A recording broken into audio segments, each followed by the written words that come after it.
Every life has a soundtrack. Join me as we invite guests to share their journey through music, one song at a time. 10 moments, 10 memories.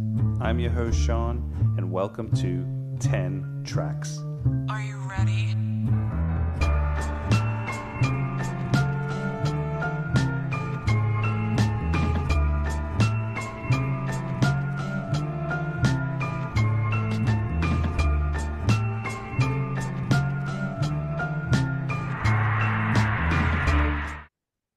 Welcome to 10 Tracks. My guest today is Christian Lawlor, founder of the Irish menswear brand Kempt. Christian started the brand back in 2021 and has been in the textile industry for over 25 years. Kempt is a classic and timeless brand that brings quality clothing to the world. Disclaimer, I'm actually wearing a Kempt shirt and I'm a big fan of the brand, and that's kind of how I reached out to Christian to be on the podcast because I'm very much love his shirts. Christian, welcome to 10 Tracks. Good morning. Thank you. And thanks for the intro. Where are you in the world? I'm over in the showroom here this morning in Dublin, and it's in the south side of the city. Dublin is separated by a river, the River Liffey. So there's a north-south divide. Comes with some rivalry from time to time, good, well-meaning and good-hearted rivalry from Northsiders to Southsiders. But yeah, that's where I am this morning in Dublin, and it's a grey, overcast day, but it's still spring's in the air. Summer's definitely almost here. I've been to Dublin many times, and I remember being close to where I've stayed because I've gone to a couple of events in the health industry, and it was at the Celtic football stadium or arena, which is quite new. It looked quite modern. I think you were down by the river, were you? I think so, yeah. Yeah, so that's probably the Aviva Stadium. It's the main kind of we only have one big one in Dublin. Yeah. So it'll be where all the rugby matches are played, or the football matches, and then they would hold concerts there this year. Actually, I'm looking forward to going to one. It's not on my list, but I've been a fan for many years. Is Metallica? They're playing here this summer, Oh, so yeah. I'm looking forward to go see them for the first time. Oh, wow. Yes. I imagine they play mostly arenas. Yeah.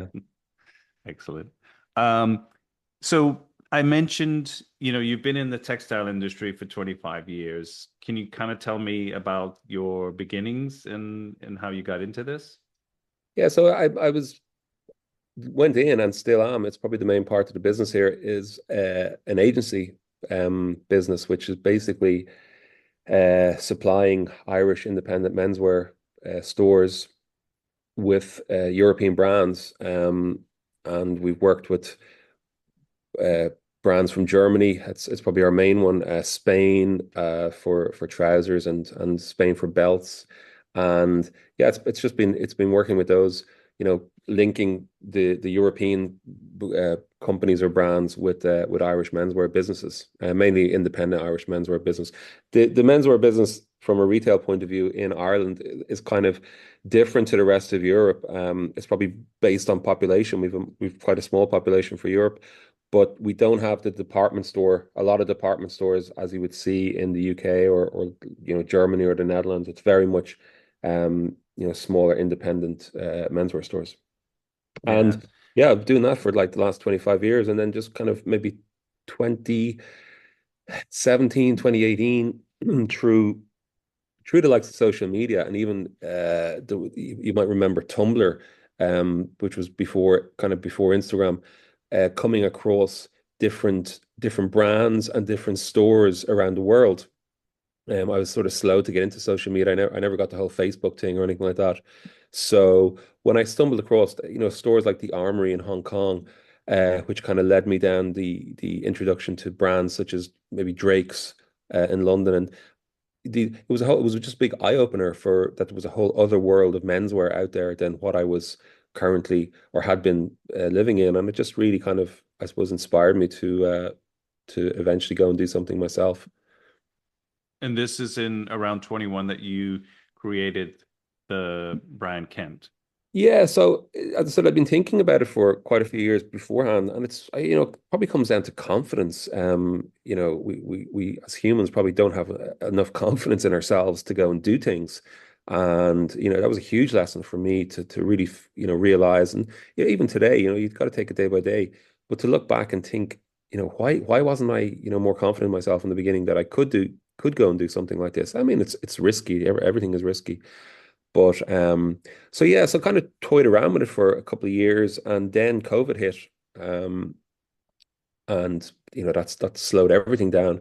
So it was during COVID that when I say we, it's my colleague Ingrid. I think you glanced, excuse me, Ingrid, last week We saw when each other. Yeah.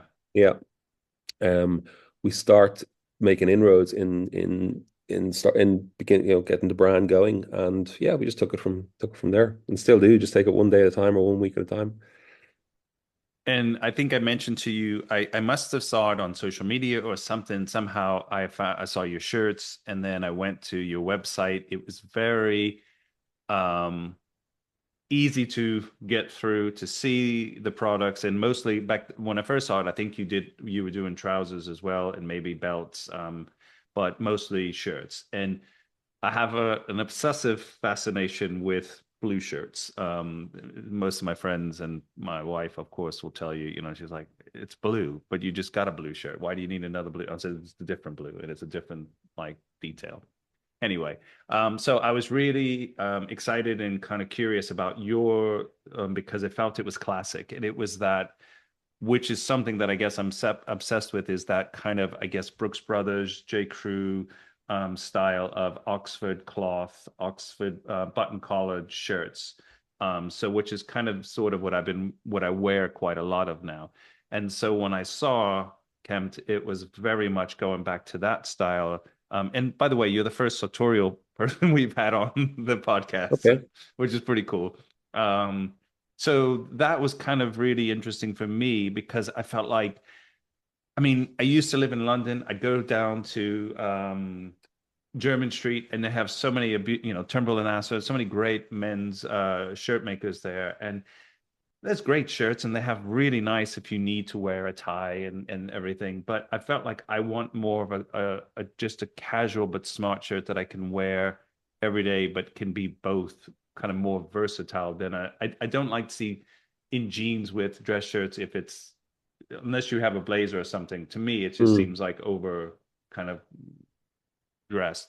But so I've never really found besides something like I said, Brooks Brothers or Polo, Ralph Lauren and maybe a few brands like that. But again, sometimes the quality is not always there. And Mm. so and you can please tell me more about Kemp because I think a lot of the shirts are made local in Portugal or other areas in Yeah, Europe. our first, so there's a few things in there. Firstly, you said you mentioned about the website and being finding it easy to get through. That's quite interesting because we're to when you look at analytics in the background, the attention span of people is it's very very short, and websites need to be very very streamlined and um, user friendly, or it has to be the minimum of obstacles Yeah. to navigate your way through it.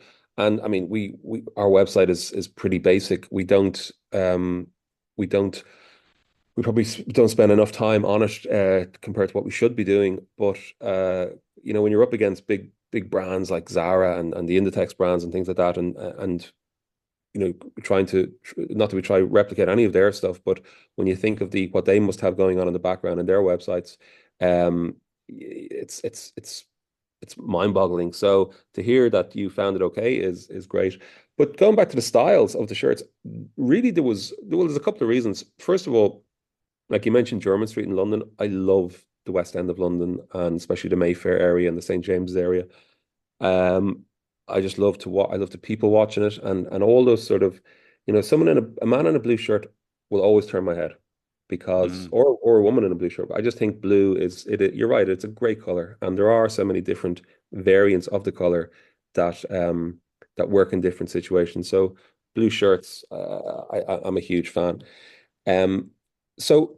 Number one, the stuff that's in Kempt is in it for because I would wear it. Anything that goes into the collection is something that I like.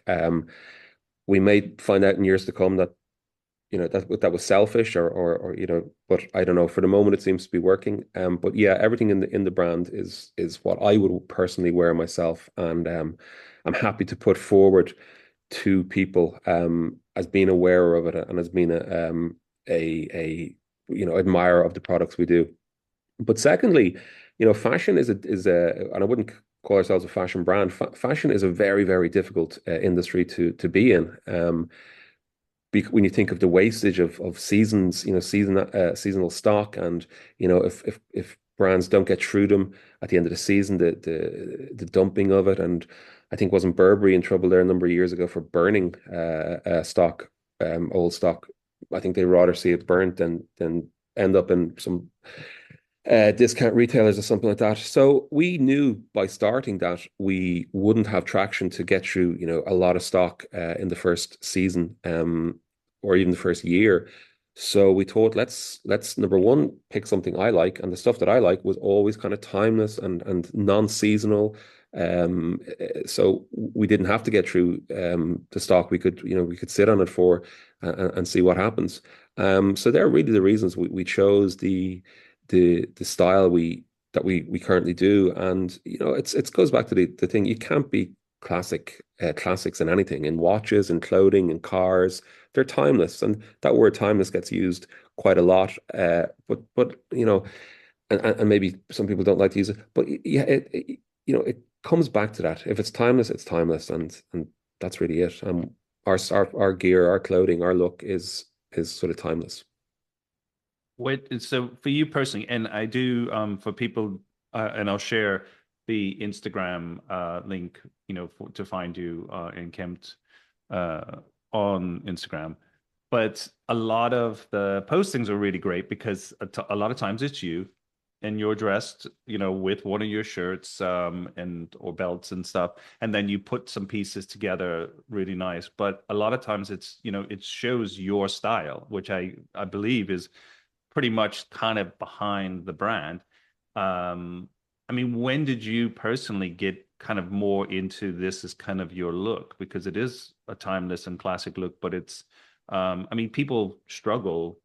I don't, age-wise, I think we're probably similar, but maybe, you're a bit younger. But I would say people kind of don't necessarily when they're 18 and 20, they're kind of trying to figure out what their look is. But when did you get into this more? I think it was probably mid-20s, maybe, excuse me, early 20s, mid-20s.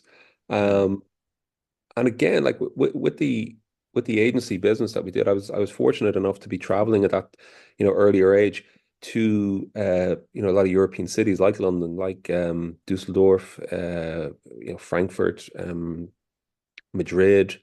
So I was seeing these, big European cities, and I was admiring and noticing, taking notice of the people in them and what they were wearing, and I just you know liked that kind of style, and it wasn't really a look that was in Ireland or in Dublin. It's definitely it's probably growing now in recent years, but back then that kind of suede loafer or flannel trousers or plainer shirts, just a plain blue shirt. Like a lot of shirts that we would sell in our main business would have contrasts on the inside of the collars or maybe a contrasty sort of button. And again, it wasn't, I just like the classics, the plains, the core pieces. So yeah, that was probably, I think, yeah, mid-20s, maybe early 20s. Um, but I mean, our demographic for Kempt, you see it on the information you get back from social media, but also when we're fortunate enough to meet some of our customers, face to face, it's quite wide. I mean, there are 18-year-olds shopping with us, and then there are older people in their 50s, 60s, and 70s, and we even have men who shop with us and tell us that their sons put them in, or got them onto the brand. So yeah, it's quite diverse. Yeah.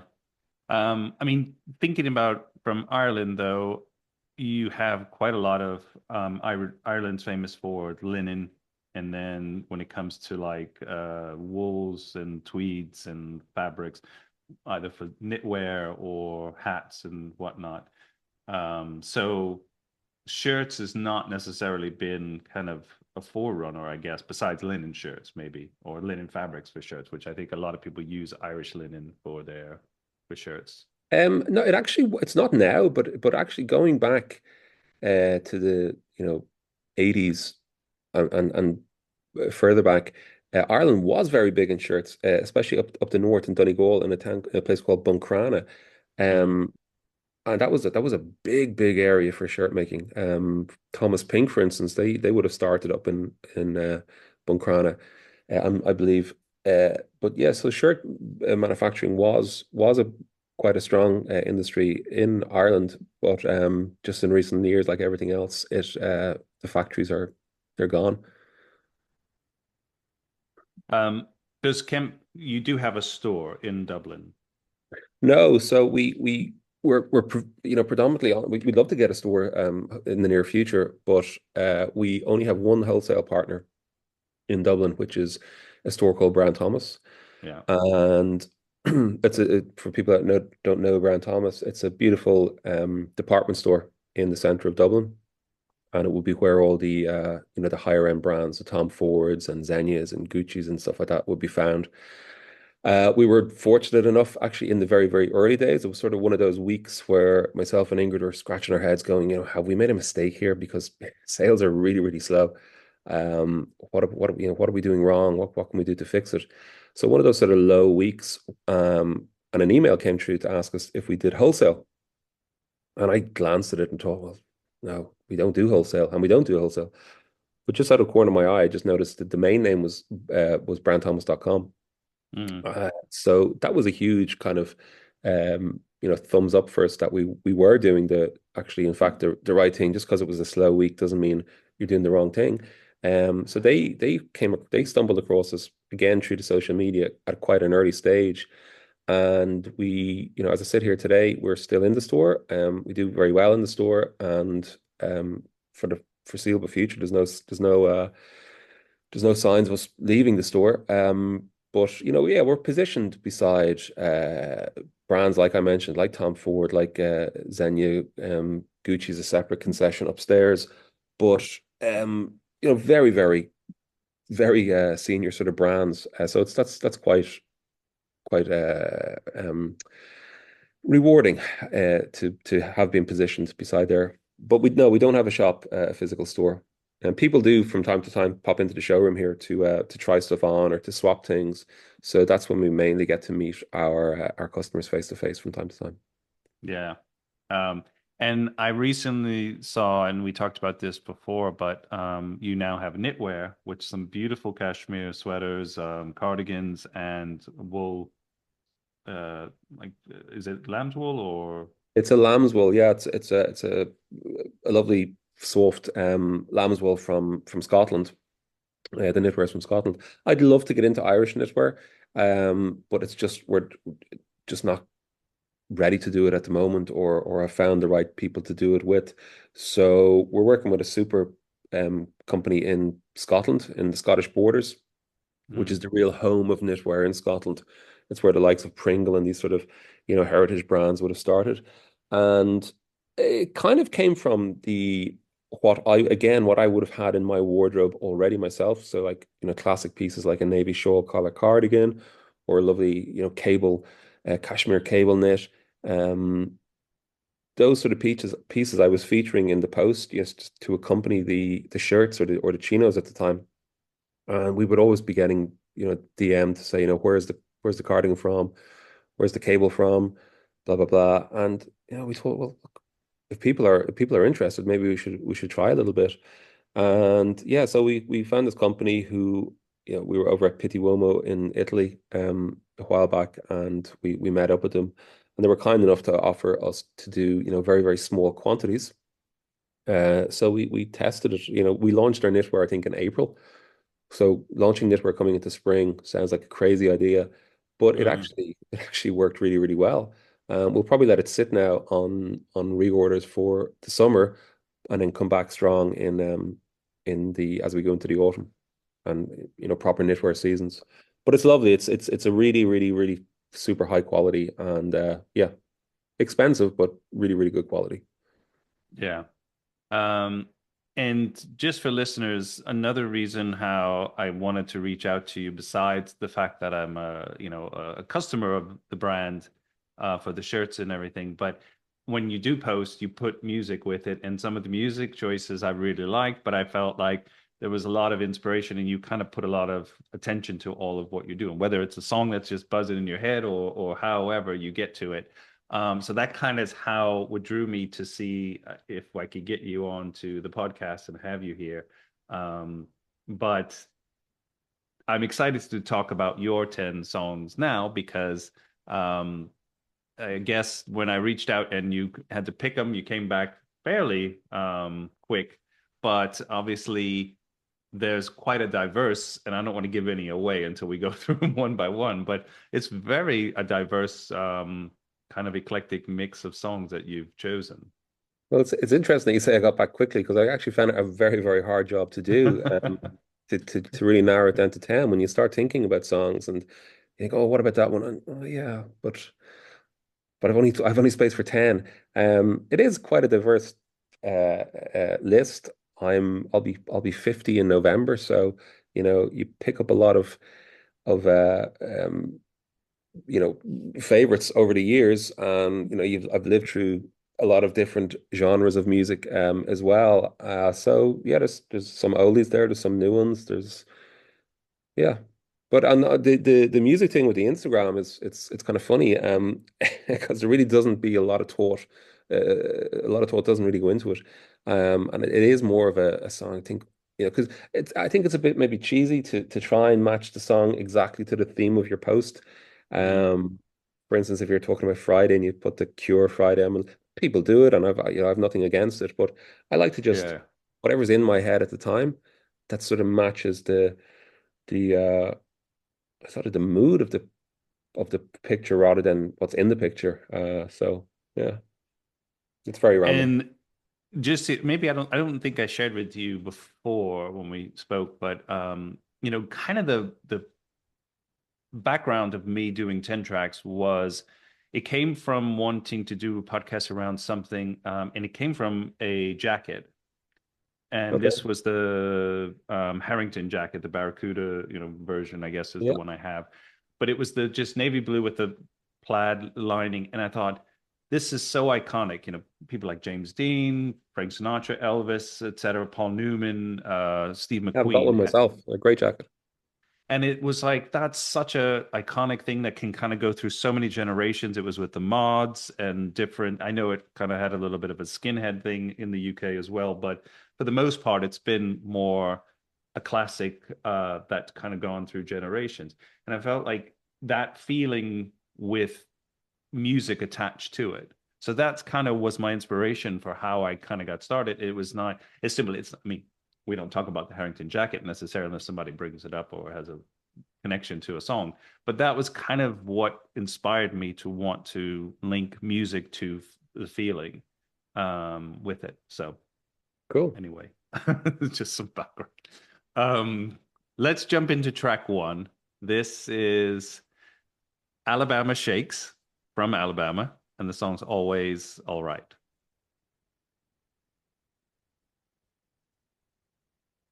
You want me to talk about it? Yes. Yeah, sorry, pardon me. Well, look, like a lot of these songs, the the main reason I like or what grabs me with a song is generally the intro. I love a good strong intro, and I really loved the heavy kind of guitar to start this and the riff, and then for quite a while I thought it was a male singing, until I went onto YouTube and looked at the video for it and saw it was a female, and she's just really, Brittany really, Howard, I think is her name. is that her name? Yeah, she's Yeah. just really, really cool, and she's I think for music, a little bit like, the any sort of business startup, it's a cutthroat industry. It's you gotta do it for yourself and for the love of it. I think, even for me, anyone, thinking about getting into the textile industry for money, forget about it. And unless you love it, it ain't going to work. And I think, a lot of musicians are the same. They do it because they love it. And when I saw her singing and playing the guitar to this song, I just thought she was loving it. She was doing it for her and the band and the love of the music. So yeah, I just really liked the opening of that song and the way it, takes off into the first verse. It's cool. I think I had another guest who picked Alabama Shakes, and I was surprised because I'd heard the name, but I never really knew much about him. And then when you picked it, I was listening to it again, and the voice again, same. When I first heard, it, I was like, okay, it's a guy. And then when I listened to it again, and then I think you told me, but also when I looked up a little bit more detail about them, it was she's from Alabama. Actually, her mother is half Irish, so I don't know if Okay. if that was anything that deep signal, but really bluesy, kind of Janis Joplin style voice, which I Yeah, think she's is a really, really great cool. sound. She's a great Yeah. presence. Really, really cool. Um, Music wise, I mean, you've got a lot of major Irish artists over the years that have just, that are huge. And I think we'll probably get to one or two later. But I feel like there's a lot of great music that comes from Ireland. And currently today, music that I'm listening to is quite a few bands that are from Ireland that I've been listening to quite a lot. Um, so I'm just curious, like just growing up, you must have had music kind of, you know, buzzing from you have US music, you have English music, and then you have European sort of Yeah. Eurovision just came by last Saturday, but Irish music obviously must be a little bit kind of I think it's maybe just in the genes over here. I mean, Grafton Street, which is one of the main kind of shopping streets in Dublin, mm, it's still on a daily basis. It's full of buskers, out playing live music, and some of them are okay, but some of them are really, really good. And but it's always been like that around Dublin. Some great music venues, small music venues, places like Whelan's and things like that, where you can get great bands from rock bands to jazz to all sorts of stuff. But I would have grown up in the we had a little band ourselves in school, but it was more around the time of the grunge, so sort of Pearl Jam and Guns N' mhm. Roses, Nirvana sort of era in the early late 80s, early 90s. Um, but I've just always, even the group of friends I grew up with, as a child, we liked music. Yeah. Um, what kind of music was your band? Was it more So guitar we or? did no, we did Pearl Jam covers. We used to do Alive and we do Paradise City and all these sort of songs like that. So I played the drums and yeah, we had a bit of fun. We never made it. Um, so in terms of like so who would you say are some iconic maybe style people that you probably look up to or that you've maybe as you I don't know, they could be famous, like I mentioned Paul Newman or Steve McQueen and stuff like that, Yeah. which a lot of people do. But is there anyone particular or people maybe more still alive or local or friends? I think there's plenty of people on social media that I would, from time to time would look at and think, oh, I love the way they wear that. It could be a piece that you already have, it could be a white shirt or it could be a pair of denims, but they just wear it maybe in some sort of way that you think, oh, I haven't really tried that before. We'll give it a go. Not everything works, but from sort of a style point of view, um, I like, I think Pierce Brosnan, for instance, he's, I love James Bond movies. I think he's probably the coolest looking for me Bond there was, and he still seems to be um, really fucking keeping that cool look going as he gets older and older. So he'd be someone I would look up to. People like um, even if you think of the UK, like the royal family, a DB suit is there's real fashion ones out there, but you look at the ones that maybe King Charles wears, and they're maybe Anderson's Shepherd or one of these Savile Row tailors. The suit could be 15, 20 years old. It's not a fashion item, but it still looks really, really, really good and sharp. My inspiration comes from all sorts of different people. Like we did a shoot recently with a very famous chef here in Ireland, Rory O'Connell, and Rory and his sister Dorina Mm. did, opened Ballymaloe Cookery School back in the early 80s. And I've always Rory does some TV work, cooking shows, and I've always just admired the way he dressed and stuff like that. So, it come from a TV chef, it could come from um it comes from anywhere. Yeah. Paul You Newman's, mentioned, this all those sort of guys are really, really cool. You look at the old Robert Redford pictures and stuff like that. Um, and they could be wearing, like, again, there's Oxfords pop up all the time in those sort of photographs. So yeah, it comes from anywhere, anywhere and everywhere. yeah, you mentioned Anderson Shepherd, and when my early days in the '90s working in London, I worked around Savile Row, and I remember Anderson Shepherd, and I think Alexander McQueen used to work for them. He was Okay, yeah, he was in one of those basement yeah, he was a tailor jacket maker shops. or Mm. something to do with, and apparently when he was putting together some of the suit jackets, I heard he put swear words into a little piece of paper and stuff it into the suit jackets of some of Yeah, that's the the rumor. customers. I don't know if it's true or not, but yeah, definitely Right, he used to do that. I think even some of them for the royal family as well. possibly. I watched a documentary on him there a couple of years ago. He was a really, really cool, interesting guy. And just unfortunate what happened in the end because he definitely was one of the leading lights of fashion, you know. Yeah. I don't recall, like, I don't know. He might have been working there at the time when I was working off of off Savile Row in the area and working because I would go to Savile Row a lot, but I'm not sure. For instance, but I do remember meeting Stella McCartney because she came into and we weren't really a store. It was kind of like where you would have some of the fabric, and it was not really a showroom because it was mostly tailors who knew, and they would call and order a certain because they have the swatches. They'd have the books of your fabric, Yeah, fabrics. and but she was it was her father's tailor, and he just died recently. Edward Sexton. I don't know if you heard Okay, that yeah, name. yeah, yeah. And so I guess he told her, and he asked them to. She's going to come and pick up some fabric for her.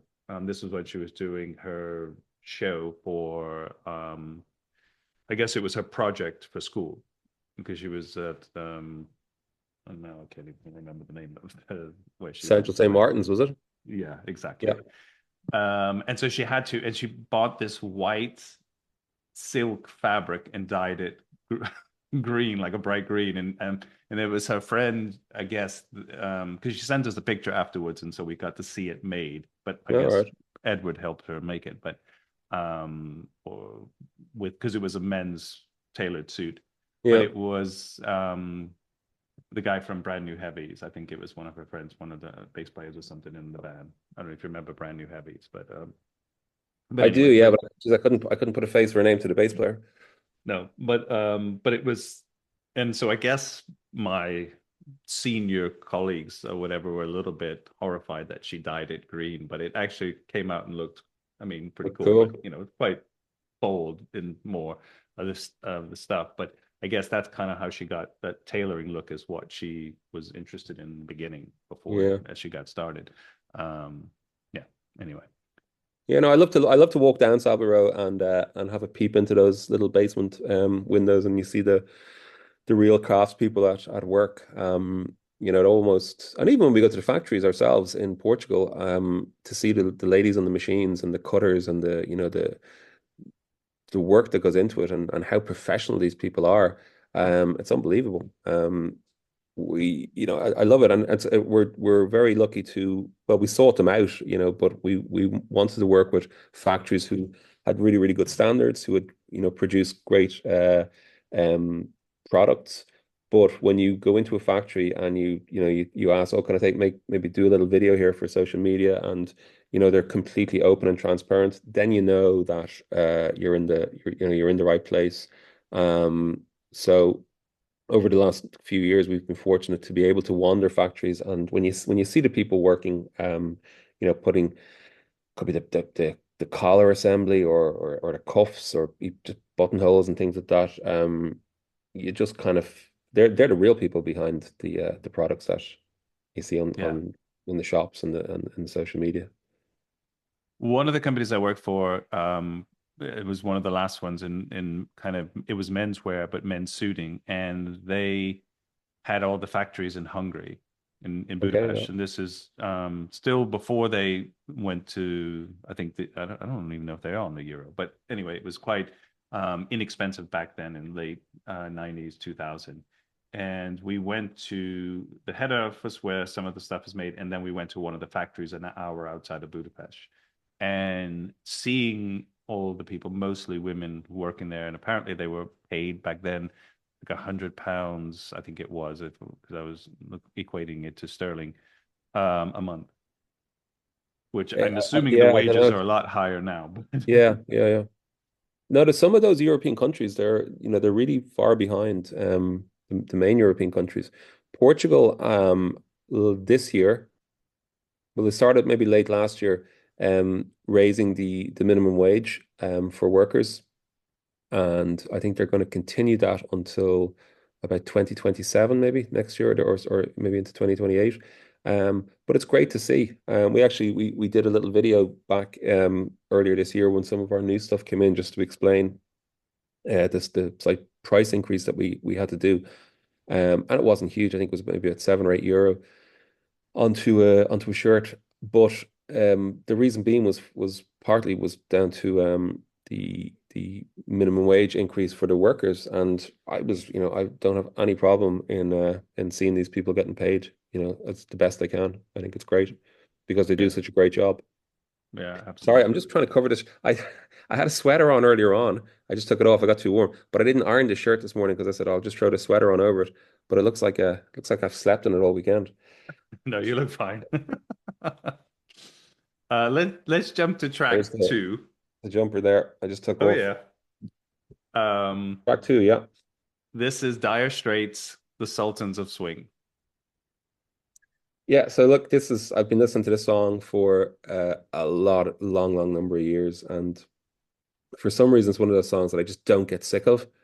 I can, when you overhear a song, a lot of the times you're like, oh, just skip it if it's on Spotify or switch the station if it's on the radio. But this is one, I listen to most of the music I listen to is generally in the car. And it's one song that for me, anytime it comes on, instantly, want to turn it up and start tapping along the steering wheel because again, Mm, in the opening, that guitar intro that they do and the beat of and the drums and the bass and the whole lot is just really, really cool. And it's telling a story, I think about a group of musicians that are, just out there trying to make it. So yeah, it's just got a really good groove, a really, really good beat, and some excellent guitar as Dire Straits usually do.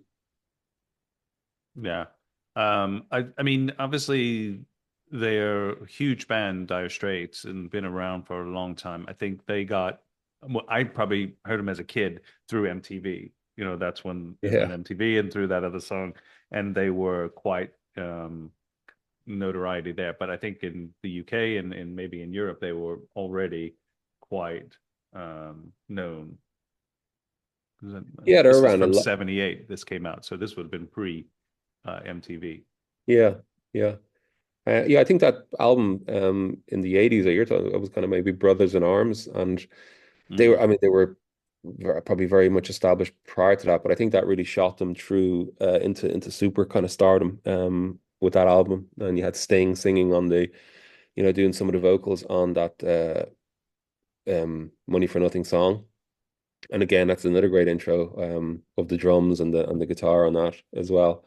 But yeah, I love I they've other some I have other Dire Straits songs that I love as well. But for me, the Sultans of Swing is uh is the one that made it onto my list. Yeah. Um, where do you want to see Kempt go? Like, what's next? I know you got some knitwear, but is there like, are you hoping to get it into more stores? Um, we get asked this quite a bit. There's just two of us in Kempt, like, it's myself and Ingrid, and it's kind of, it's given us more than we ever expected.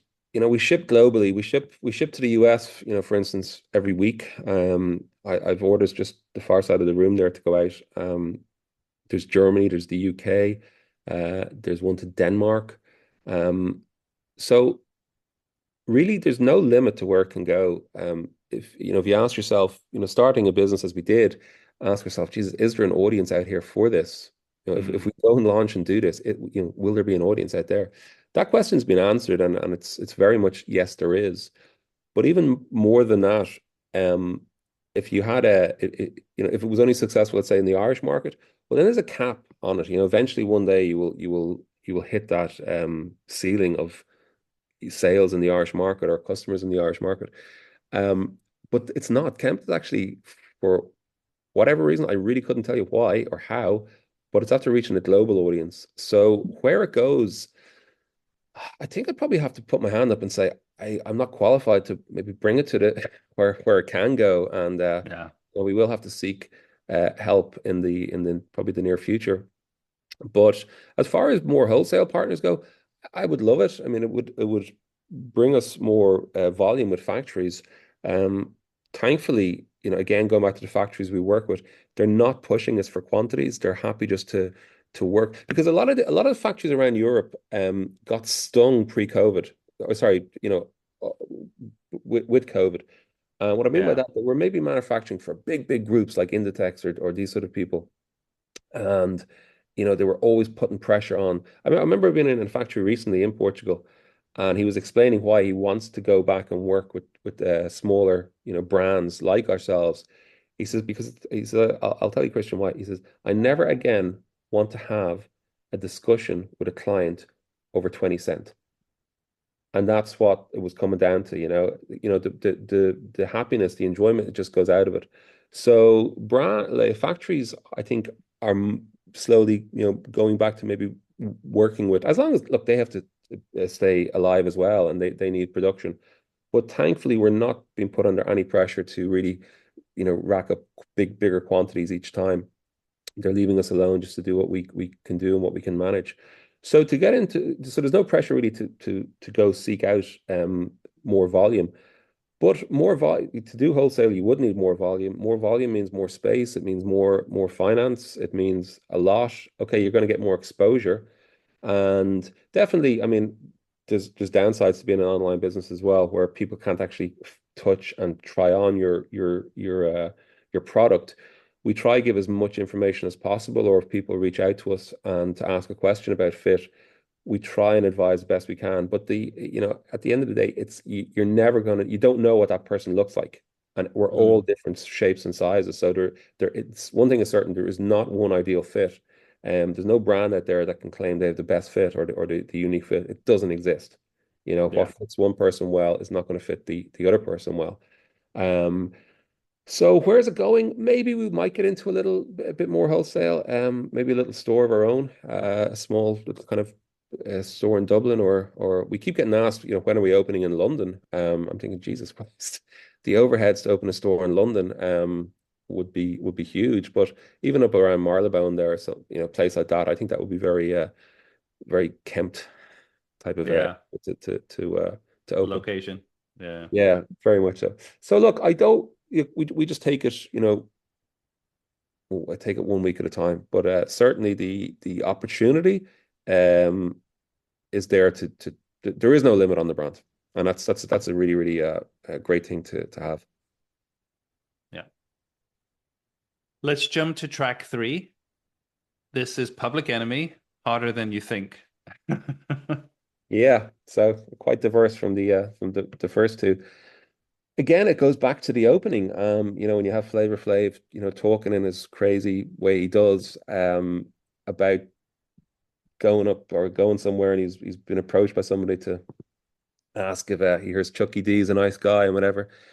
Uh, and then Chuck D does come in with this really powerful kind of opening lines, and I love that. I love the power of his voice, and I love the the whole background kind of music in it. Um, it's a fun song. It's a strong song. Um, and I'm not a huge rap fan, but I do very much like that song. Yeah. Yeah. I was actually, and I just kind of did some searching earlier to find out what was the background because I could hear it and I am a big sort of early Public Enemy a lot. I really got into when they first came out. I think it was the second It Takes a Nation of Millions was Yeah. really big influence on me for rap because I felt like a lot of rap I'd heard, like the early stuff. I wasn't that as it to me it was interesting, different, but it wasn't where I felt lyrics and message where until Public Enemy really came. I think they were true for me to do that. But there's a bit of the in this song, the sample Shirley Bassey's song, I guess it's from 70s or something called Jezeel or Jezeel. Okay. So that was, and I'd probably heard that song before. And so that was something that, where I guess it's the kind of horns and section where it kind of does that thing. That's where it comes from. So it's Okay. a I didn't know that. bit of an interesting, what they've, and that's what I also like when rap does use interesting samples and something completely out of context. Or that would be, which traditional maybe they should do more James Brown or Isley Brothers and all that. And when they use something really different, it's pretty cool. I kind of like that. Well, that's actually you hit the nail on the head there. That's the part I'm referring to when I say I love that background piece. Is that horns bit. But yeah, look, it's just the strength of his the power of his kind of. And I'm not talking about a strong voice like an operatic type of voice. It's just the way he delivers those opening lines after Flavor Flav. Uh, what's he asking? Tell them what goes on or something like that, and Chuck D comes What straight goes into on? it. Yeah. Yeah, it's brilliant, brilliant. Um, how is, because you've been in the industry for so long, you obviously, I would imagine, know quite a lot of people. And you mentioned Pity going, and this is something that you've been going to for many years. Yeah, Pity Womo. Pity, Yeah, I yeah. visited Pity for the first time, I think, in 2003, 2002 or 2003. I don't go every year, and I don't go twice a year, but it was a crazy place, Pity, when you to visit for the first time, coming from Ireland, to see uh, the style and what they were wearing over there. There was peacocks. For people that don't know, they're listening. The peacocks at Pitti Uomo are basically people that they almost wait all year for the spring show and the autumn show to dress up in some crazy gear, top Yeah. hats and walking canes and all sorts of different stuff, and basically just parade out around outside. I don't think any of them really are in the industry, or certainly not many of them. They just like to do this dressing up. But the peacocks weren't as much there back then as they are now. Um, but it was still full of looks that I'd never seen before. Yeah. And I remember that year it was a summer show I visited for the first time, and there was a lot of people wearing very pastel colored trousers, cut short, so they were just sitting kind of above the ankle. Where up to then, I'd only seen trousers that sat on top of the shoe. They were proper Like the Tom trouser Brand length. look, kind of like that. Hmm? Like Tom No, Brand. not that extreme. Just Okay. nicely kind of sitting, a little bit Above. shy of the top of your shoe. So anyway, I went out. I said, I got to get some of this. So after the show one day, there was a big group of us over there, and they were going to have a drink in a bar in the Piazza della Repubblica called Gili Bar. And I said, look, guys, I said, I'll see you in about a half an hour. I want to go off and find some of these trousers. So I did. I found a shop that kind of had a version of them, but they were all long legs. They're all 34-inch legs. So I picked up maybe a lemon pair, a peach color pair, and a kind of a dusty red pair, and brought them back to Dublin to get shortened in the Yeah. Ultimation Centre. And I did. Couldn't wait to collect them the following week and wear these trousers. But I remember that following Friday evening, I met my friends in a bar in Dublin. We were having a pint, and I was in let's say the lemon pair. And my friend Andrew, kind of did a double take. He didn't notice him immediately. He says, Christian, what the are you wearing? I said, what do you mean? He says, your trousers. I said, well, they're all the rage over in Florence. So you're not in Florence now. So luckily my house was right, just across the road from the pub. So I ran straight across, put on my jeans, and went back with my friend. But You yeah, definitely very, have very, to be able to carry it off, I think, that look. you do, but it comes down to then confidence as well, to be able to do it. But yeah, Pity is a very kind of it's a special place. I think it's a bit like Marmite. Some people love it, some people hate it. Yeah. Uh, the brands that the exhibitors list is also not the same as it used to be. Either. Some really cool brands used to show there. They don't anymore. I think it's down to. I think there's a couple of reasons. I think it's down number one to the expense of it's a very, very expensive show to show at. Yeah. Um, 'Cause it's outside of Florence, right? no, it's right in the center. It's It's in the center of Florence. just beside the train station. Like Florence is quite a small city anyway. It's a great Yeah. city if you want to, walk about, and you don't need to.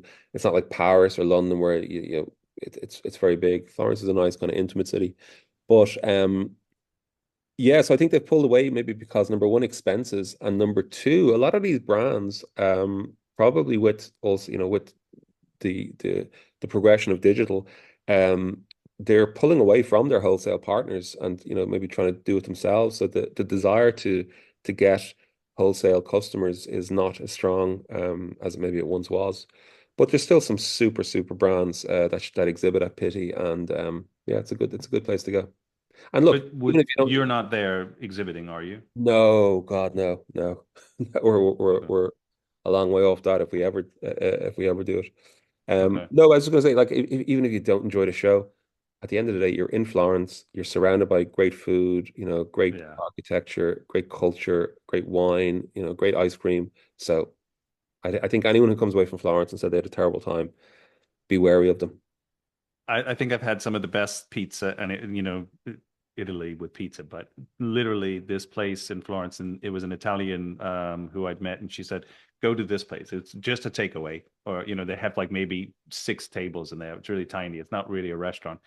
But she's like, they have some if you want to try some local pizza in Florence. And so when we were there, I was in Pisa staying, and then in Florence, and then Lucca, and Yeah. some great places around there to go. So yeah, I would Well, love to it's go just, to Pity just to see it because of the yeah. whole people watching and whatnot. I think it would be interesting at some point to be able to do It's a that. hard show to get into, actually, or certainly it was a hard show to get into. And what I mean by that is, unless you're actually attached to the trade, Yeah, they don't allow you in.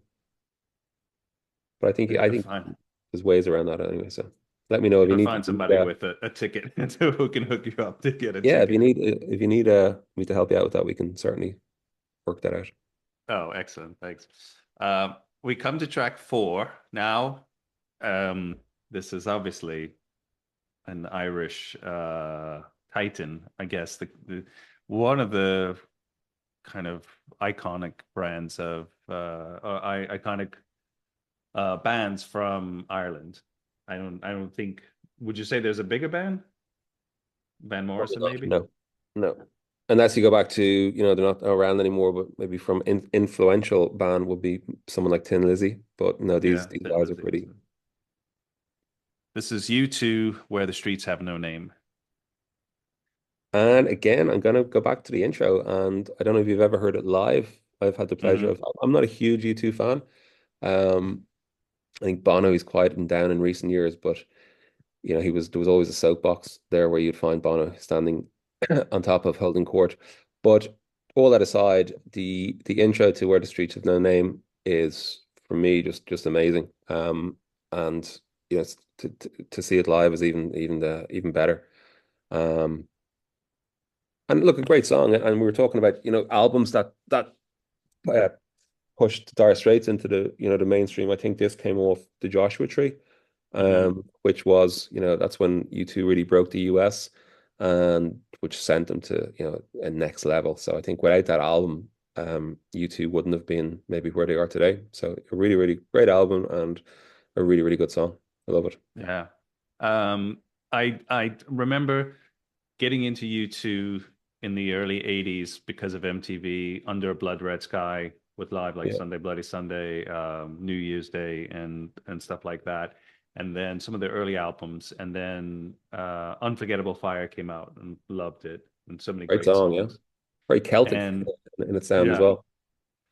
and then I remember when Joshua Tree, they were huge and they're just like everywhere. And then I think when I moved to London, I think it was during Zoo TV or something like that in the early Yeah. 90s, and they were huge again playing uh Wembley. I think similar to what you said, Bono was a little bit too kind of too much. And so it kind of went off from a bit in the 90s. I kind of just, and then, you know, rightly so, I actually got back into them probably mid 2000s because of the songwriting and the songs themselves. And I remember being it was actually in Dublin. There was something in town that I couldn't get a hotel, like a normal hotel that I would stay at because we were doing stuff with the Department of Health. And so I was there for meetings, and I ended up staying in it might have just been a room, kind of like a Airbnb, but it was above a pub. So I had to get the key to get to, because it had my own room and I had my own entrance or whatever, but it was above a pub. So the guys, they were just setting up, hoovering the pub or something like that in the morning. It was like around 11, and they had music on, and they had, was it Red Hill Town from the I, Joshua Tree? I'm not too sure. I don't Uh, know.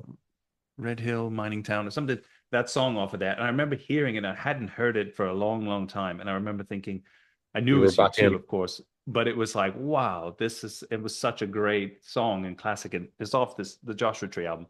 And so that kind of gave me, it gave, brought U2 back into kind of in a significant way. And again, more the songs and the albums, less the social media or anything else about them, and just kind of follow the music again. So No, I think they're cool guys, and you would see them around Dublin from time to time. I know. I remember the last time I saw the Edge was out in a place called the People's Park in Dunleary, which is a coastal town in South Dublin, and he was just sitting with his family having an ice cream on the grass, and people weren't bothering him. He was just being a normal guy, a normal dad, and a normal husband. And you'd see Bono as well. I've seen Bono, out walking the dog, and he'd pass. You might see a big horde of people up ahead of you in the path, and you get close and you realize it's Bono's been spotted, and there's 50 people around him looking for autographs, and he seems to be really pleasant and happy to take the yeah, time. But yeah, they look like normal guys who just still hang around Dublin, yeah. and they're But here. they still live most of the time in Dublin, right? Yeah, I think God, I sound like a stalker now. I think the what's his name on the drums, Larry. He's out the north side. He's out Hout or Malahide area. Adam, I think, is in Rathfarnham, which is kind of the Dublin suburbs. Bono's out in Vico and Dalkey, and I think the Edge must be out somewhere there as well. Yeah, so Yeah, pretty they all have homes here. vacant times. I mean, I find it interesting about this big and huge still get on. I mean, you were mentioning Metallica, going to see them soon. I think bands that are that big and with with egos, that they could survive and last as long as possible because it feels like they kind of keep themselves in check a little bit and continue without having to too much. I guess the Rolling Stones, I think, from what things I've read, they don't like each other, but they do it for the money, and Yeah, whereas I feel like maybe you two still get on for the most part, and it still, works. I don't know. Like I'd say like anyone else, they probably have their moments where they just tolerate each other and then get away from each other ASAP. But yeah, no, they're still together, and they still, it's the same lineup. That's very strange for a band. You're right in that sense that the lineup hasn't changed in all those years. Yeah. Let's jump to track 5. This is Charlotte Gainsbourg, Dandelion. Okay, so this one is not an intro reason. So this comes from my colleague Ingrid, and she's really the main uh digital person for doing like videos and setting up websites and stuff like that. So we were working with a photographer in Dublin a few years ago, Jamie Ferguson. He's a great social media page, JKF man or JFK, JKF man, yeah. and Jamie came over to shoot some of the collection. And Ingrid gathered up a lot of kind of behind the scenes, kind of still imagery and video, and just messing around one day, she put it all together and did this really, really cool video and put this song behind it. And I Mm. just thought it fits so, so well. It's up on our social media somewhere. If anyone has the time to scroll down 2 years worth or 3 years worth of social media, it's there. And it just, I actually can't say if I would have liked the song if I heard it on its own, it would have caught my attention. But the fact that I associate it with this video and that it worked really, really well, and I love the video. Yeah, it's been a song that I go back to quite often and enjoy listening to now. So I didn't know that Beck produced this because I'm familiar with I don't know if this is off of her first album or not. I think her first album was maybe mid 2000s. And there was a song that I really liked called 5:55, which Okay, is like a time 5 5 a.m. 5:55 a.m. in the morning. yeah, That's what I think it's based off of, and maybe about getting a flight or something. So I've been familiar with her stuff for a bit. Really like her voice. she's Um, lovely. Yeah, yeah. There's a few of her songs that I do like. But again, they came through Ingrid. um, and then, so I noticed you post a lot about, you have shoes. And so one of the brands that you endorse a little bit is Crockett and Jones. That's kind of on the site. I don't know, do you sell Crockett and Jones through We the sell website? Crockett and Jones shoes as well. And it's kind of an interesting story about Crockett and Jones. I bought my first pair of Crockett and Jones in London, probably around 2004 or five, I think, on the German streets. The store itself is gone. They've changed location. Hmm. It's actually what is it now? I think it's an eyewear, like a nice glasses frame shop now. But they had this little chest of drawers down the back of the store, and where they kept all, everyone's card details and stuff like that. And actually, in later years, befriended a guy called Chris Tan. He was the manager of the German Street store at the time. He actually lives in Dublin now with his wife. They moved over for work. But Chris tell me, later on the about some of the famous, like very, very famous names that are in that drawer. But when I went back a second time, they they asked me had I shop before or whatever, and they said, okay, let me fetch your details. And it was so, it was also almost something like out of a Harry Potter movie where they go in to buy the magic wand shop or the flying broom shop. It was so old world where they flicked through the kind of Rolodex or drawer and came out with my card. And I just thought that was so cool. So between that, the shoes being just fabulous, and the way you're fitted for them, and just the whole experience of buying a pair of those shoes. Now, they're very, very expensive shoes. So, but this it's almost it's not about it's not false pomp. It's they're actually, this is the way you buy a pair of Croc and Jones shoes. There's one way, there's a right way and there's a wrong way, and we do it the right way. And I just fell in love with them. So I've been a customer, over the years, up to when we started Kempt. And again, people ask me what are from photographs, what are the shoes? What brand are the loafers? What's this? What's that? And so we reached out to Crockett and Jones. And like I was saying there a few minutes ago about brands pulling out of pity or pulling away from wholesale, Crockett and Jones still actually show a pity. But they were sort of reeling in there. They weren't going out basically seeking new wholesale customers. And they definitely weren't going out seeking new wholesale customers that were a digital only business. If they were going to get in, work with a wholesale customer, they had to be a bricks and mortar retail. So they agreed to sit down with me. I went over to London and had a chat with them, and they said, look, we were aware of you, which was unbelievable for me. So we came across you. We do like what you do, but we don't do with digital only brands. So we chatted about it, the reasons why and why not and stuff like that. And eventually, in the end, they said, you know something, fuck it, we're gonna give it a go with you. So Wow, we that's we so stock cool. Crockett's, but I think I could be wrong, but I think we might be the only digital only customer that they have, which is really, really cool when you think about it. Mm. Yeah, yeah, no, and I do have a pair that I bought, I think in 2019 in London on German Street. Um, and it was an experience. And Totally, yeah. they're cognac suede, kind of more of a lace-up um shoe with rubber soles, so they kind of. But I mean, I think in later years for sure, I don't think I was looking the other day. I don't own any black shoes anymore. I Mm. kind of just completely. I have dark brown, um, suede or leather, but I don't really tend to fuss with, even if it's for a funeral or a wedding, I might wear the dark brown leather, you know, dress shoes, but I won't kind of wear black anymore. Black, It's yeah. just, I mean, I hadn't had black shoes in a long time. The last black shoes I had were Crockett's. They were a pair of the Cavendish, so the tassel loafer in black. They mm, were I wore them the day of my wedding, and they went there. I don't have them anymore. I think maybe due to a house move or something like that. Anyway, they went missing, and I don't have them. And I didn't replace my a black shoe in my setup for a long, long time until we started doing them ourselves. And I took a pair of black Bostons, and they're a beautiful shoe.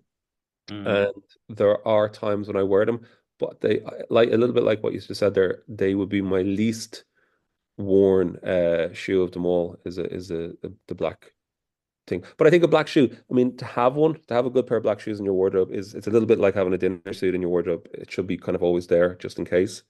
yeah, But yeah. I would agree with what you say about black shoes. Let's get to track 6. This is Guns N' Roses, Sweet Child of Mine. So I was quite young. This is you can correct me there. It's probably circa 84, 85, maybe 86, 87. 87. Okay, so wrong. I just never, ever, ever heard anything like the opening of that song when Slash played the guitar of it, and Mm. I just thought the video. I just thought they were all so cool. The headbands on them. Oh yeah, I went out and tried to put a headband on me. It just didn't quite carry it off like Axel. But probably one of the most iconic songs that I've experienced in my life. If someone asked me to pick the your all time best song in the world, it's a very very difficult question to do. But Sweet Child of Mine would have to be up there somewhere. And subsequent tracks from that, Appetite for Destruction as well, like um Paradise City and Night Train and different things like that. Such a cool album. So in that sort of heavy metal genre of the 80s where you had Metallica, very very heavy, or Aerosmith. I think Guns N' Roses just came out with something new and different. And when they decided to let Sweet Child of Mine out to do the talking, it was perfect. So yeah, really. But again, back to the intro. It's that guitar intro. And Yeah. I've seen them live. I only saw them once. I saw them in 1992 in Slane, which is a great music venue outside of Dublin. And it was in the height of their Use Your Illusion tour, which is probably was the height of Guns N' Roses, even more Yeah, so yeah. than Appetite. And yeah, they just played an absolute stormer that day. The did did you also have one of their songs in your, like, the cover band that you were in? Did you Yeah, guys we do used to a do song? Paradise. We did Paradise Paradise City. City. Yeah, Yeah. yeah, I shared on the podcast to with previous guests who've picked Guns N' Roses that I went to see in New Orleans where I grew up, the Cult. If you remember the yeah, yeah. Cult. Yeah. And so the Cult, this was probably around 87, I think it was. And opening up for the Cult was Guns N' Roses. And so this was a mid-sized venue, maybe for 3,000, 4,000 people, and Guns N' Roses. And then Can you remember what they literally, played? Can you remember what they played? not really, but Wow, they opened up and we saw them. And then they were kind of that's walking cool. around in the crowd afterwards. And then literally, I think not even a week later in New Orleans, like people, friends, and they just like all they were talking about was Guns N' Roses. And so I think, and then you would literally hear them on the radio, hear them on MTV. They were huge. And obviously, Sweet Child of Mine. It felt like they blew up overnight from when we saw them just open up because they weren't on my radar. I Yeah. do think, like you said, they were interesting because and there's a lot of songs by them I really love, but they mixed that punk roots with the glam kind of hair Yeah, style rock, or and not the same way Metallica did it. Metallica did it a lot heavier and darker, where they did it more poppy, but still kind of that LA trash, but still yeah. kind of sexy, and had that kind of sound. And his voice obviously was It was very, very incredible. unique. But like Yeah. you have to go back and you have to think of the talent like that's in that band. Like with like Slash as a guitarist, he's up there with, he's up there with, he has to be up there with Jimi Hendrix, sort of, John Frusciante in the Chili's. He's this absolutely. I play a little bit of guitar, and I Mm. know to go back and look at tutorials on YouTube of Guns N' Roses songs, are just, the intro to Welcome to the Jungle, for instance, Yeah. really all really really complicated stuff. So much so I get myself set up with the guitar. I get YouTube on, and then I go, oh, forget that. I'm not even going to attempt to try and play that. So yeah, like really, really good talent in that band. There's a great cover version that Guns N' Roses did of a Johnny Thunders song. You can't put your arms around a memory. I don't know I that don't one, know. no. Yeah, it's off one of, I think it might be the Spaghetti or whatever, one of the albums, but it's like one Spaghetti of Incident. these, some of the back, it's just some of their extra songs or whatever that they did some covers and stuff. I I must think they check it do out. a great Knocking on Heaven's Door, and then Yeah, they yeah. have You Can't Put Your Arms Around and I think it's Axl singing. I don't think it's Slash, but it's pretty cool because the original is Johnny Thunders from the New York Dolls, and then this is another, so Okay, I'll it's check it worth. out. You mentioned Knocking on Heaven's Door. Like that really was. I remember they did that. They played that for the I don't even remember back around 91, 92 when Freddie Mercury passed away. They had a tribute concert for him. Yeah. And I think they used it as their video, actually, Guns N' Roses did. But they did not Knocking on Heaven's Door with that, and it was yeah, it's brilliant. Actually, funny enough, Matt Sorum, who was the drummer for U2 during that period of Use Your Illusions, he was he was ex the Cult. He used to be the Ah, drummer okay. in the Cult, yeah, yeah, Yeah, for yeah. as well. Oh, so there's some definitely some crossover Definitely, there. yeah, connections. It's not watching out, Um, huh? yeah, exactly. Let's get to track 7. This is Chris Rea. I Can Hear Your Heartbeat. Yeah, so I mean, from a guitarist point of view, I think he's really really good. That whole slide thing. I just love some of the songs. I remember them playing, as a kid as well. And yeah, I love the lyrics to it. The beat, the guitar, the whole lot. And yeah, it's a cool song. Again, for the car driving along, it comes on, you crank it up and just enjoy it. Yeah. I mean, I wasn't that familiar with him growing up because I think maybe one or two songs were popular in the States, besides the Christmas, driving home for Christmas.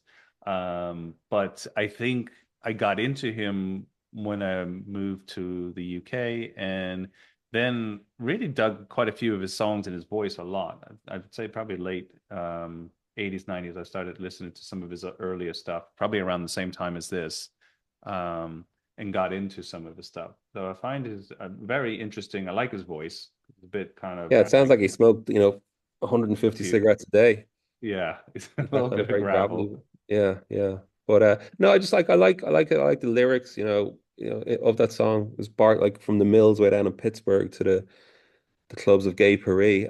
There's just it's very visual. So Mm. I like that song.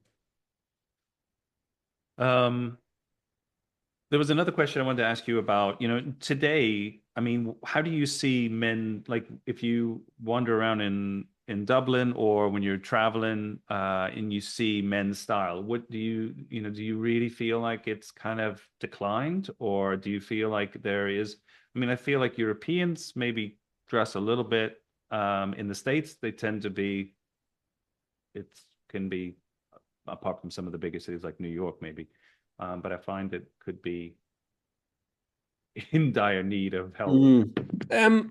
I don't think it's any different. I think there's certainly a divide there. You have the people that And probably COVID was a has a lot to answer for this, with the working from home situations, and people didn't have to get dressed or dressed up, and started to wear tracksuits and much more comfortable clothes. And look, I'm all for comfort. If someone wants to feel comfortable, work away. But there's a time and a place.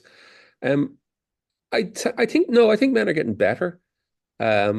And I think there's almost maybe a snowball effect where the more the more people that are out there looking smart, and I'm not talking about looking fashion, because I really, first of all, I don't know anything about fashion, but just looking Mm. sharp, in well-made gear, because you can always tell well-made gear. You can tell a well-made, good, nice fabric white shirt apart from a cheap, white poly cotton shirt. They just, it stands out like a sore thumb. But the the divide, I think, is it's still there. But men, and maybe this comes from women and wives and girlfriends or whatever, when they compare their man to oh, that guy, why don't you get a nice shirt like that guy we saw earlier in the day, or a nice pair of shoes, or coat, whatever it is. So I think we can definitely see in from the demographic of Kempt that people people don't mind buying something if the quality is in it, and they can get time out of it. I think I did a post the other day about a pair of Allen shoes which were really, really expensive at the time. I bought them. Mm. Um, but they probably worked out like something like 15 or 10 or 15 cents a day, if you do a kind of cost per wear, sort of thing. So, but they stand out, and they look great. So there's probably men have a long way to go. I also think, also men shouldn't necessarily have to dress. Some people are into it and some people aren't, and that's fine. It's there's, Yeah. there's probably lots of aspects of life that I don't that go straight over my head that I don't pay any attention to. Um, but I think there's an element of self-respect in it as well. That if you're going to step your foot outside the door of wherever you live or your whatever, you should dress well. And as I said, it doesn't have to Yeah. be fashionable, but just dress well. I think it also, like you said, builds with confidence. I think it doesn't necessarily have to be expensive, but classic or very kind of just, I don't want to say simple in a derogative way. I feel like it doesn't have to be too many patterns, too many colors, too much going on. If it, Yeah. because then it tends to be able to be more diverse into wear with your wardrobe and things like that. And I feel, but I guess me when I'm traveling, I see people when they're traveling, like in airports, they're wearing spandex kind of golf shirts or clothes like that, and maybe with jeans or something, and then these slip-on shoes that aren't really, they're not loafers. I don't know what you call them, but I don't know if you've seen this sort of outfit in the airports. But and it's not to slag them off or to pick at them. I No, just feel like yeah. it doesn't seem to be. I don't know if it's good for your feet to wear shoes like that either. I mean, I know there's kind of traditional classic shoes like that, but anyway. Yeah, no, I've seen those type of people, and again, like you, I wouldn't want to. There is a guy actually on that I do follow on social media. I can't think of the name, but he does sort of he does pieces on these people like that wear the golf shirts and stuff like that, and how bad it is, and sort of takes the piss out of him a little bit. And look, it's funny, but I wouldn't be. I'd never consider myself judgmental. If that's Yeah. person is comfortable and happy wearing that, fine. It's more for me the people that wear shorts sort of all year round, Hmm. sort of Bermuda shorts in December, and it's that just those people seem to have maybe given up a little bit on life, where that's all they're doing. Yeah, I don't live in an island in Bermuda to wear those, but it gets to the point where my wife does say you should put shorts on, and I'm like, kind of, I don't have a phobia with shorts, but I do wear them because it gets hot where I am in the Yeah, no, summer. In absolutely. July No, and I had a pair. August, you need shorts, but yeah. No, I had a pair of shorts on yesterday. I don't have a problem with someone wearing shorts, but it's more.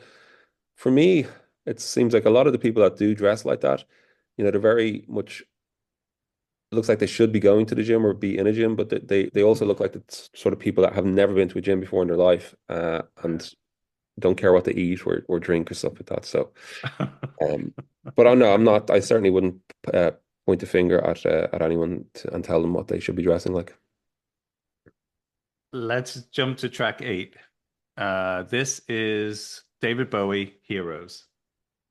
Okay, so the more I learn about David Bowie, as I go through life, the more I've realized, that he was seems to be just a really, really cool guy and really, really nice guy. Um, and this song for me, it's kind of a very emotional song. It always kind of gets me going.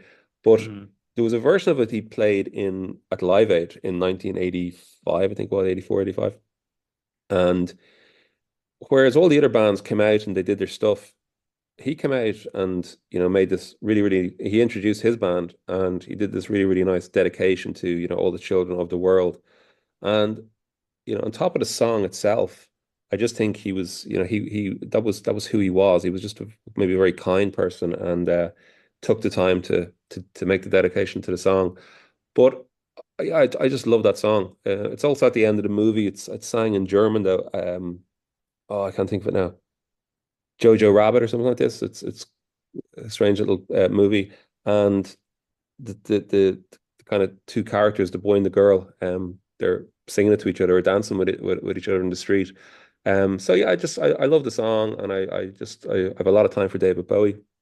I can't say Yeah. I like all of his music, but to me, he's a real pioneer and what I mean by that is like if you take something like Space Oddity or Starman, to come up and write that and think that people, because they're quite strange songs, like instrumentally, really, really good. But initially, when you hear them, you're like, what the hell is this guy talking about? Like ground control to make the song. Yeah. However, to go and do that and think, yep, that's what I'm not going to write the poppy song over there that, is in vogue at the moment in the charts because I want to make money. I want to, again, write the song that I want to write. And it comes back to also us here in Kent. We're not going to do the style that's Zara's doing because it's in trend, or we're not going to do the price point that's that because we sell much more, and we no, we're going to do the stuff that we believe in is right, that looks good, that's well made, and that's almost what I'm trying to say. You pick a lane and you stay in it.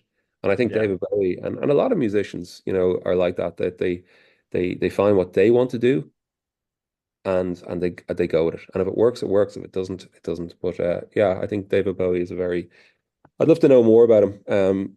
I might try and do a bit more research. But from the bits I do know, he seems like a really cool, caring, and funny character. Yeah. I mean, he's definitely, I would say, one of my heroes. For the most part. There's some of his later stuff that I haven't got that into, but some of from even his early stuff to his iconic stuff. There's actually an interesting, and you probably can find it on YouTube. I don't know, and I recorded it on a cassette when I was in the UK, and it was when he turned 50. So it was on the radio, and BBC did this special 50th birthday Okay. with him, where he did question Q&A, and they had some guest, and he played some songs kind of live. So he did a new version of The Man Who Oh, I Sold the heard that. World. Were there people ringing in? Yeah. But it Yeah, was famous people who, would ask him questions and stuff like that. I didn't hear famous people. I did hear or listen to a show one time where just um ordinary people were ringing in and telling him why the song a little bit like this, why the song meant so much for them, and then he would go and play the song. But again, even on that, he was just so accommodating with the people and normal. Yeah. But I must check that one out from the BBC as well. Yeah, Yeah, it's actually great because there's so many different, like the Robert Smith from The Cure. You have, yeah, I think, Echo and the Bunnymen, singer Suede. There was a lot of different artists from all over, Placebo, and different yeah. bands, that came. And then there was one who's Scott Walker. I don't know if you know who Scott Walker is Who's from he the now? Walker Brothers. Okay, And he actually was one of David Bowie's heroes. And so the Walker Brothers were first, and then Bowie came after. And then Bowie actually did a cover off of one of his albums. He did one of the Walker Brothers songs, which obviously that generated revenue for them, and they were kind of a bit. They were an American band, but mostly got popular in the UK. So the sun ain't Right. gonna shine anymore, maybe one of Yeah, their yeah, yeah, biggest hits and yeah. all that. But there's some really great bits in there of Bowie and people who meant something to him or who were important to him and things like that. So I think it's worth checking out if you want to Yeah, kind no, of get a I'll glimpse. definitely dig that one out. Yeah. Um, let's jump to track 9. This is Bell X1, The Upswing. Yeah, so Bellix One are an Irish band. Yeah. They've some really, really great songs, and this is a slow sort of melodic love song, I suppose you would call it, but great. But like all Bellix One's lyrics are really, really interesting. And this is no different. So yeah, it's just a nice, slow, melodic love song, and kind of yeah, again, it's one of those ones that touches your heartstrings. Mm.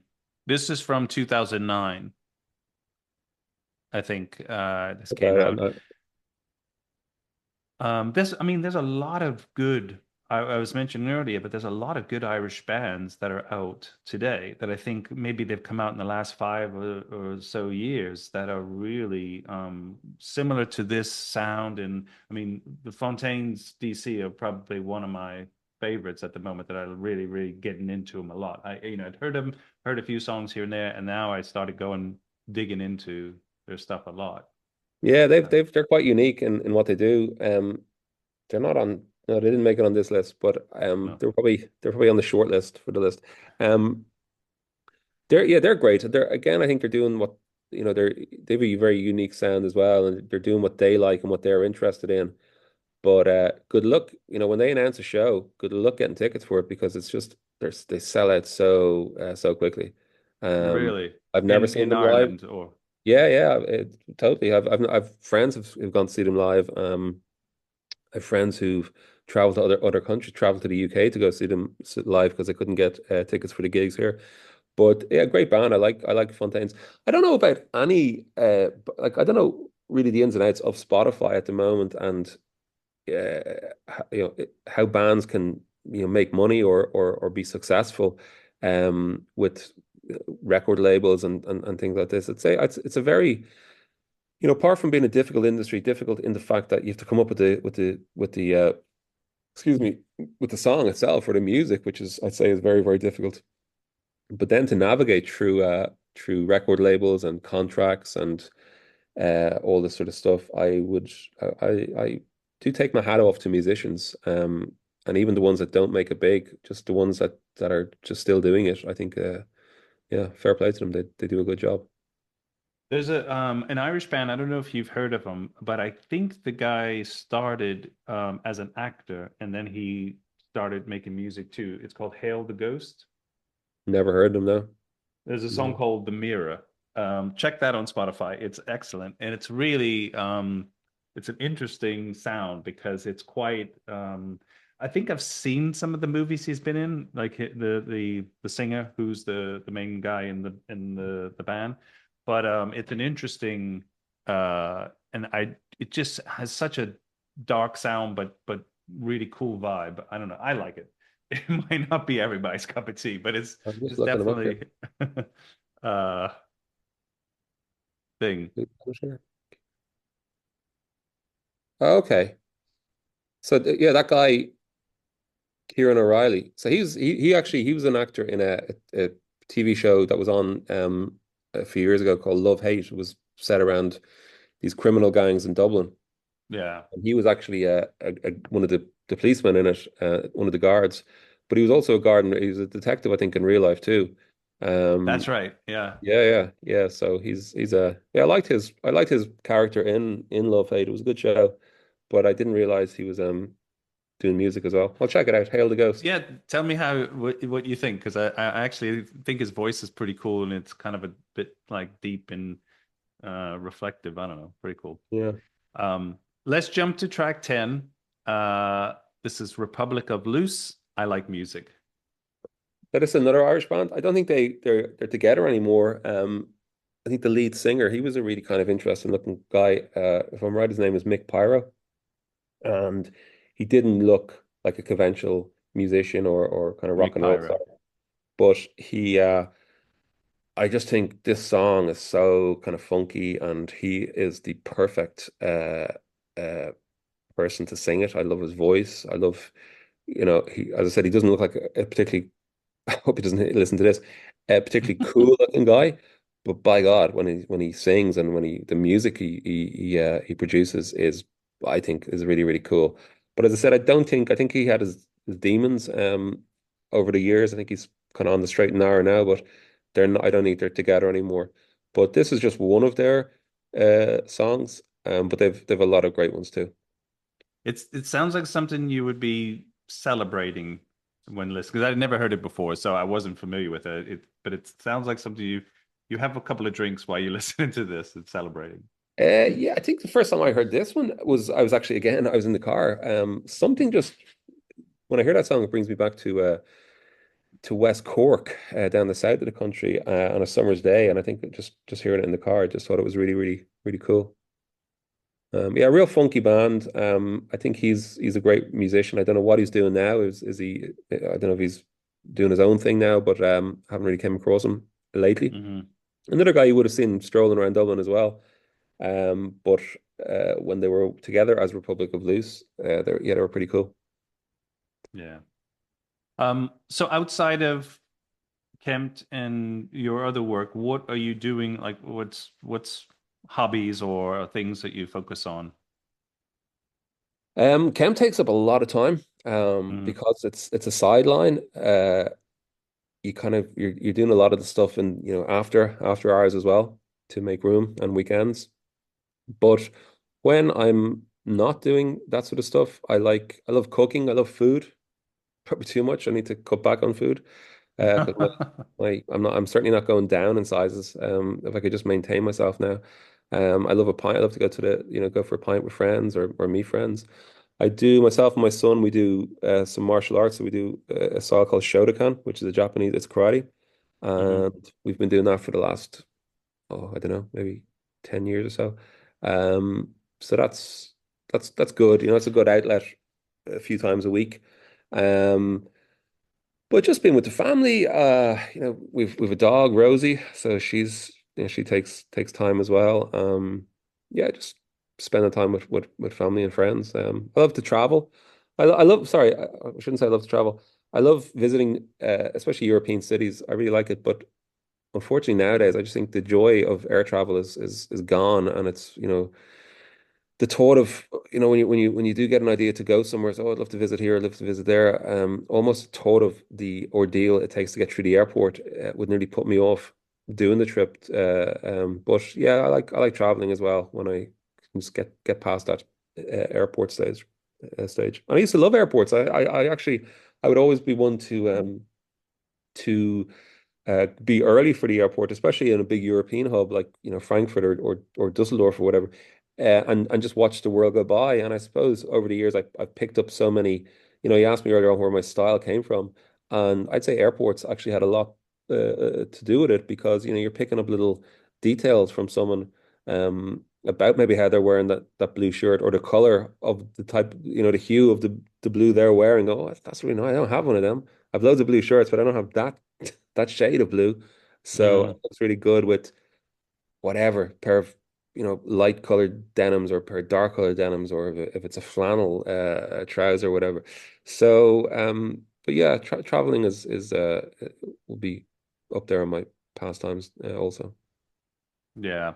I also agree with the whole ordeal of going through airports these days. I actually went back to the I mean, States it's in sorry, Feb. it's a first world problem.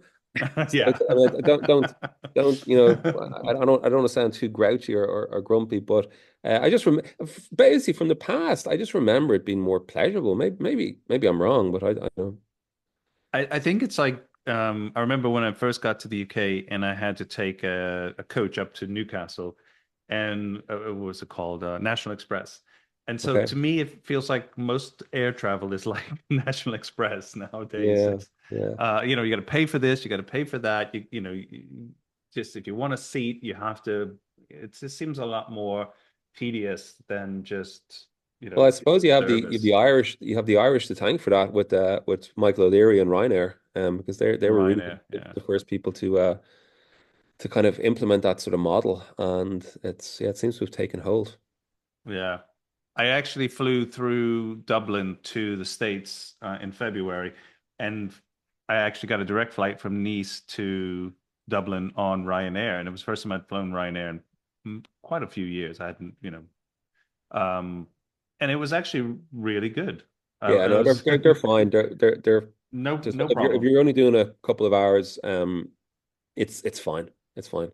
I just noticed recently it seems to be a big kind of scandal that they're getting really tight. They're clamping down on the cabin baggage and Hmm. the little kind of measuring thing that they have at the gate to put it into. And I've I try my luggage is I've used Rimowa, and the one of the main one that I bring with me is it's actually called the cabin size or the cabin model because I think I have the same one. Yeah. it's designed for the cabin of an aircraft.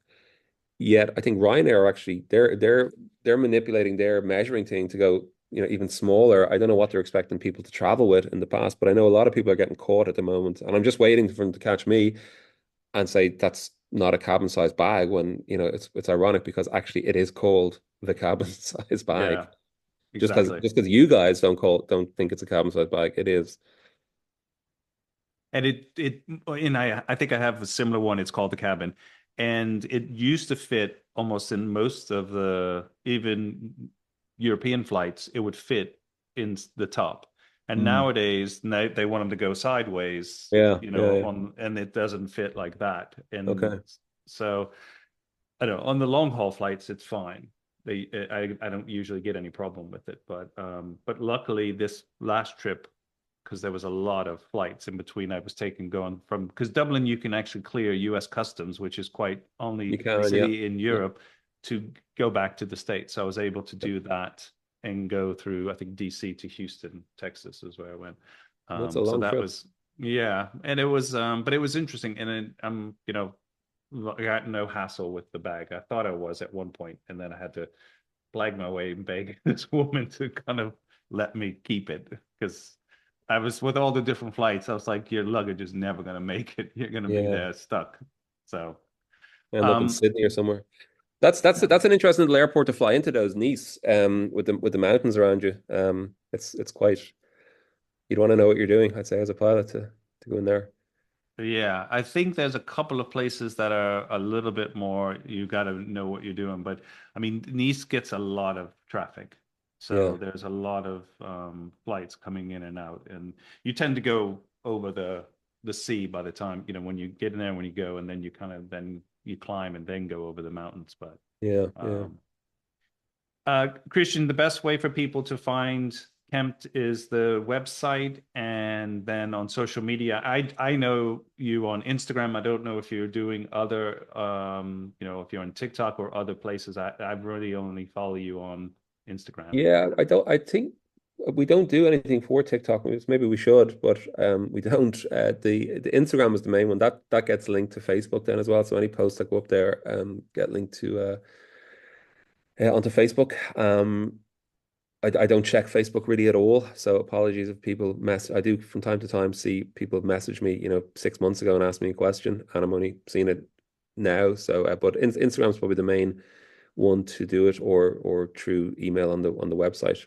Or I think there Yeah. might be my phone numbers up there somewhere because I do get calls from time to time. So, um, Now, if what's one last question? What's probably the most popular color that you sell in shirts? I'm gonna back you 100% here and say it's blue, and it's maybe even probably the denims. The denims are probably one of our Wow. biggest sellers, yeah. But a blue Oxford is a huge one. We're actually really really low on stock of that at the moment, and we won't be getting any more, I think, till August. But we've changed the fabric of that. We're actually using an organic cotton fabric, which is really Hmm. soft, a little heavier than our current blue Oxford, but really really soft. It doesn't have a peached finish, but it almost, to the touch has that kind of peachy feel to it. So looking forward to getting that in. And I've been toying with, and I do have a linen in light pink, but I mean, besides blue, white, and stripy blue or sky blue, pink probably or light pink, like a pale pink, would be the only color that I would say. I mean, I have dark navy like blue shirts, but Yeah. again, that would probably be the other color with more color that I would go. And that I've been, and I was looking on Kempt for your light pink. It's really nice, the light or pale pink Yeah, so we Oxford. do a plain pale pink, and we have a new Bengal, Oxford Bengal in a baby pink as well.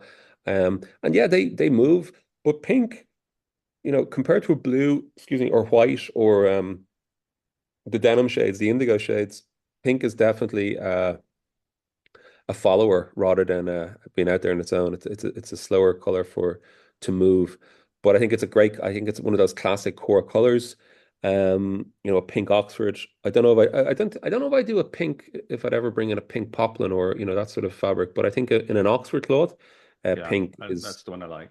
is definitely one of those kind of core original fabrics that you would have seen in some of the brands you mentioned earlier on, like Brooks Brothers or Ralph and things like that. Yeah. And again, I mean, just for me, sometimes when to do some digging around, I didn't find many that were as classic or, the style of yours. Looking on, yes, you can go to Brooks Brothers or possibly, but I honestly don't like the fit of theirs. I've had a Yeah. couple of Brooks Brothers shirts when I was younger, and they're just a little too boxy, even in their Yeah. slim fits. I'm not gonna knock them because I have a couple of things, but it's just never been a big like brand that I would I kind of wouldn't knock them either, because in fact we took a lot of inspiration, if that's what you want to call it, from Brooks Brothers when we were doing our shirts originally. For instance, the collar that we use is very much based on a Brooks Brothers collar. A lot of more fashion Oxfords you'll see at the moment with brands, it's going to be a shorter button down collar, where we yeah, went for the kind of the classic core Brooks Brothers button down. yeah, Uh, I know you have some other brands that do even a more flamboyant kind of higher collar as well, and I like it, but I just don't want to deviate off what we do. I don't know what sort of volume is in it for us. But down to the locker room loop at the back, the pleat and stuff like that, and just the finer details. A lot of that probably would have came from those traditional uh, US Oxford brands. yeah. And that's what some of the Oxfords I have, whether it's J. Crew or Brooks Brothers, and you even sometimes have the button in the back Yeah, of at the the back of collar the too, at which the again, back of the just collar. little details that I kind of like because it's that classic or traditional um, you know, cut. There is an Italian brand. I don't know if you've heard of it called Sonrisa, I think they're called. I haven't heard of those. No, no. And I've heard. Um, I I, thought I I heard. I thought I was up to speed on most things, but no, I haven't heard of those. they do a lot of linen and cotton shirts, and it's mostly, I think they do mostly shirts and a little bit of knitwear. But I've probably got about six of their shirts. Yeah, It's hard to find unless you go to shops in like they sell in Ukes is the only one I've seen them online, and then they're a little bit reduced, but they're size wise, it's mostly. But I have a couple of Oxfords with a button collar, and they're actually it again, it's kind of similar to your cut with the collar. It's not too big like the Italian ones where you can get really yeah. massive, and it's not petite, the little small, which a typical European kind of Oxford. So they're actually a nice No, brand.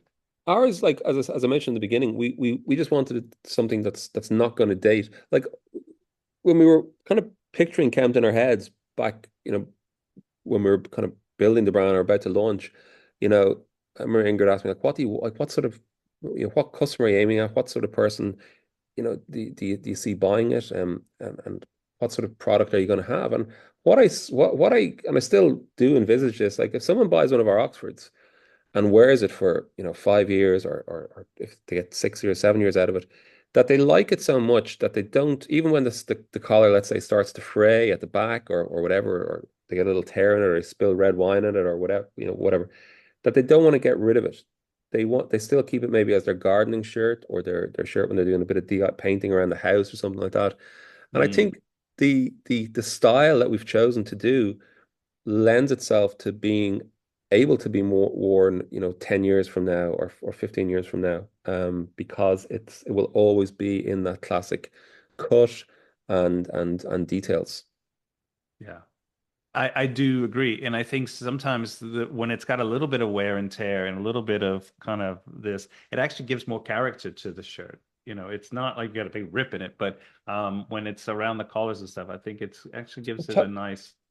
Like totally, I agree 100%. And I think that, there's definitely no rules for menswear. I was just saying that I didn't iron this shirt this morning because I was wearing the sweater over it. And the reason I left it unironed is because sometimes, a rougher, unbuttoned Oxford collar under a sweater can look better than one that's been pressed, with an iron that morning as well. So that's the reason I just didn't. I said, oh, feck it, I'll throw on a sweater over it, and Yeah. it'll do me. But yeah, so there's no rules. I mean, if you want to iron your shirt, iron your shirt. If you don't want to iron your shirt, don't iron your shirt. If if it's going to be covered up with a sweater or a cardigan or something like that. Christian, I really appreciate you accepting my invitation to be on the podcast. And really, I've loved talking to you and getting to know more about Kempt because, like I said, I am a fan and a customer, and I really love your product and I love what you're doing. So I'm inspired. And again, that's what kind of people that I love to have on the podcast is people that are inspiring and that are doing just something that's important to them. But I feel it brings a lot to, you know, what you're doing and what other people. So I really Well, appreciate having you here. it's been a pleasure. Thank you so much, and thank you for your support. It's great to get that sort of thing, and no, I've enjoyed it. Yeah. We'll share the website and your Instagram. If there's anything else, how people can get in touch, let me know, and we'll make sure. Yeah, DM us on the social media or send us a mail or whatever. We'll get back to you as soon as we can. Thanks so much, Christian. Okay, pleasure. Thanks a million. Great to see you again.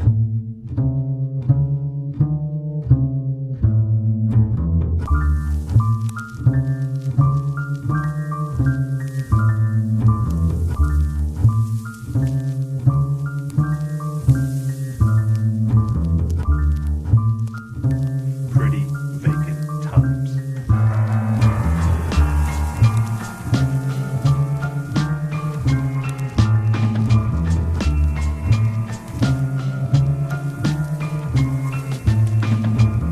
Are you ready?